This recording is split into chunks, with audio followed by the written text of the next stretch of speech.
Imagine living in an environment where you were actually free.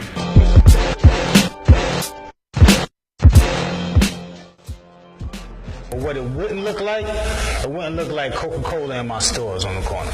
That's what it wouldn't look like. It wouldn't look like 4 churches on a block. What it wouldn't look like is it wouldn't look like a chicken spot on every block. It wouldn't not look like an environment to drain the resources from our community. Well, basically, a community does 3 things for the people that reside within it. It provides for them food, resources. It protects them, keeps them safe from harm. It gives them a voice.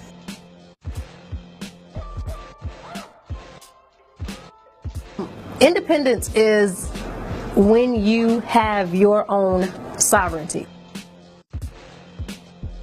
What that looks like is a medical system designed to take care of the biological needs of Aboriginal Black people. Creating and building economic bases and economic infrastructure and an industrial infrastructure. Well, when I hear independence, I think of freedom. That means to be free, to be sovereign, to rule on your own. We would handle our own communities. You know, it's over here, it would look like a nation within a nation. First of all, as a people, we have a need to be cleansed, to remove the mental chains of slavery and European colonialism that have been placed on us. A black man and a black woman, the unification, their union has to be tight.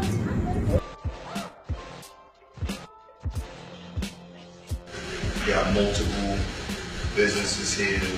All our wives are black, all our children is black.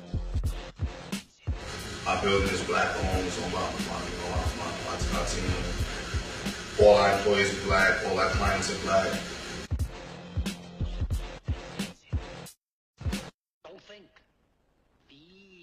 What that looks like is an educational system that's designed to tap into the natural genius of the black child. Schools integrated within the community. In other words, the community itself would be one big school. If we take education, it would look like schools run by black people, where black people write the curriculum, where black people manage the classrooms.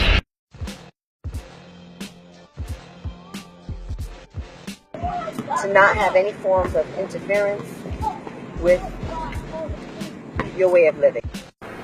Where you could raise your children and not worry about them being persecuted, prosecuted, interrogated, mistreated, and indebted with centuries of post-traumatic stress disorder just based on the color of their skin. What I think it will take for this to happen is for black people here in America to begin to implement a new culture. Where the children learn, where the children took part in community activities, where the children also took part in the building, upkeep, and the civic duties that it meant to make sure that the community strives. Our money is circulating in our communities. Our education is designed for us. Everything that we do is designed for us. Because we don't have a culture, I think that it's very important for us today to follow a code of conduct. Where we are no longer depending on outside communities to provide us our basic necessities. What that looks like is us getting back in tune and studying our ancient so-called African spiritualities and systems so we can tap into the greatest power that we have as a people. And having their own sovereignty where European laws is not applicable to us. Their government and governing is not applicable to black people. We would have our own. We would police our own. Where we would not have to be dependent on them.